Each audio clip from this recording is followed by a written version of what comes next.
நாளென் செய்யும் வினைதானென் செய்யும் என்னை நாடி வந்த கோளென் செய்யும் கொடுங்கூற்றென் செய்யும் குமரேசர் இரு தாளும் சிலம்பும் ததங்கையும் தண்டையும் சண்முகம் தோளும் கடம்பும் எனக்கு முன்னே வந்து தோன்றினேன்.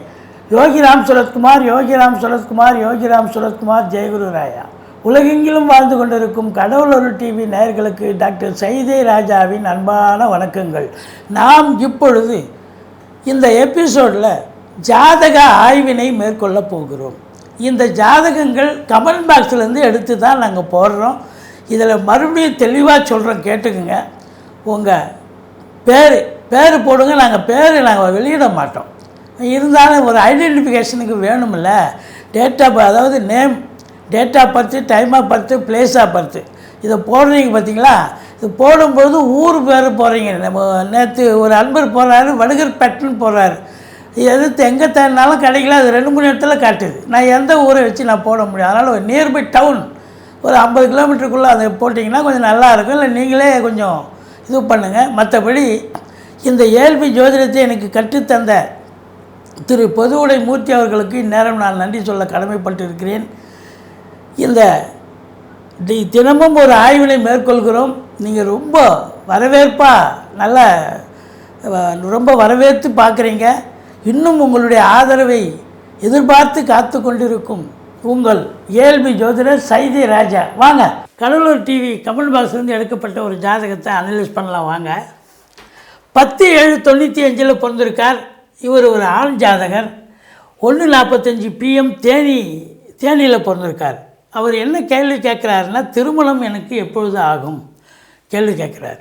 இவருடைய date of birth, time of birth, place of birth இதெல்லாம் வச்சு ஜாதகத்தை ஜென்ரேட் பண்ணி பார்க்கும்பொழுது கேது பகவான் மேஷத்தில், சூரியன் புதன் சுக்கிரன் மிதுனத்தில், செவ்வாய் பகவான் சிம்மத்தில், ராகு பகவான் துலாத்தில், சந்திரன் கேது விருச்சிகத்தில், சனி பகவான் மீனத்தில் அமர்ந்திருக்கிறார்கள்.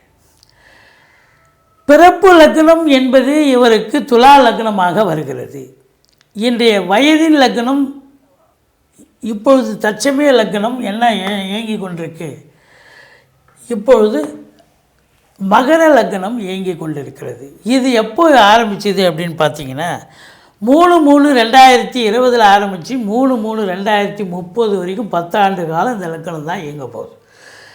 இதில் நட்சத்திர புள்ளி என்ன போயிட்டுருக்கு அப்படின்னா, திருவோணம் 1ஆம் பாதம் போயிட்டுருக்கு. திருவோணம் 1 அப்படின்னு இந்த லக்னாதிபதி சனி 3ஆம் இடத்துல இருக்கலாமா? சூப்பராக இருக்கலாம், ஒன்றும் குறை கிடையாது. இந்த திருவோணம் நட்சத்திர புள்ளி அப்படின்னும்போது சந்திரன் 11ஆம் இடத்தில் இருக்கிறது மாபெரும் சிறப்பு. மாபெரும் 7க்குடையவன் 11ல் இருக்கலாம். 7க்குடையவன் 11ல் சந்தோஷமாக இருக்கார் அப்படின்னு சொல்லணும். இதில் பார்த்தீங்கன்னு சொன்னால் இவர் கேட்குற கேள்வி என்னன்னா திருமணத்தை பற்றி தான். திருமணம் அப்படின்னா D9 அப்படின்னா சந்திரன் இங்கே தான் போகுது, D9 இங்கே தான் போகுது, திருவோணம் 1. அப்போது இவர் கேட்கக்கூடிய கேள்விக்கு பதில் இங்கே கிடச்சிச்சு. இப்போ திருமணம் நடக்கும். எப்போ, எதுக்குள்ளே நடக்கும்? இந்த 2024 டிசம்பருக்குள்ளே இவருக்கு திருமணம் ஆகும். 19/12/2024 திருமணம் ஆகிவிடும்.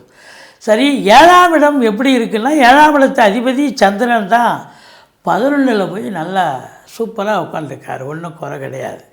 அப்போது இவரை பொறுத்தவரையிலையும் லக்னாதிபதி நல்ல நிலை, இந்த 7க்குடையவனும் நல்ல நிலையில் இருக்கிறதால திருமணம் கண்டிப்பாக ஆகக்கூடிய ஒரு காலகட்டம் இந்த 2024 திருமணம் நடந்தேறிவிடும் என்று சொன்னால் மிக கண்டிப்பாக நடக்கும். ஏன்னா எல்லாமே பாசிட்டிவாக இருக்க, எதுவுமே நெகட்டிவ் கிடையாது. ஏன்னா இந்த 1க்கும் 2க்கும் ஆதிபத்தியம் பெற்ற சனி பகவான் முயற்சி ஸ்தானத்தில் 3ஆம் இடத்தில் இருக்கார். 7ஆம் இடத்து ஆதிபத்தியம் பெற்ற சந்திர பகவான் 11ஆம் இடத்தில் இருக்கார். அப்போ கண்டிப்பாக திருவோணம் 1 19/12/2024 D9 நிகழ்காலம் செல்வதால் இவருக்கு திருமணத்துக்கான உகந்த காலம் இந்த 2024 திருமணம் நடந்துவிடும். கடவுள் அருள் டிவியை பார்த்தமைக்க நன்றிகள். மேலும் இது போன்ற தகவல்களை தெரிந்து கொள்ள கடவுள் அருள் டிவியை சப்ஸ்கிரைப் செய்யுங்கள். மறக்காமல் பெல் ஐக்கானை கிளிக் செய்யுங்கள்.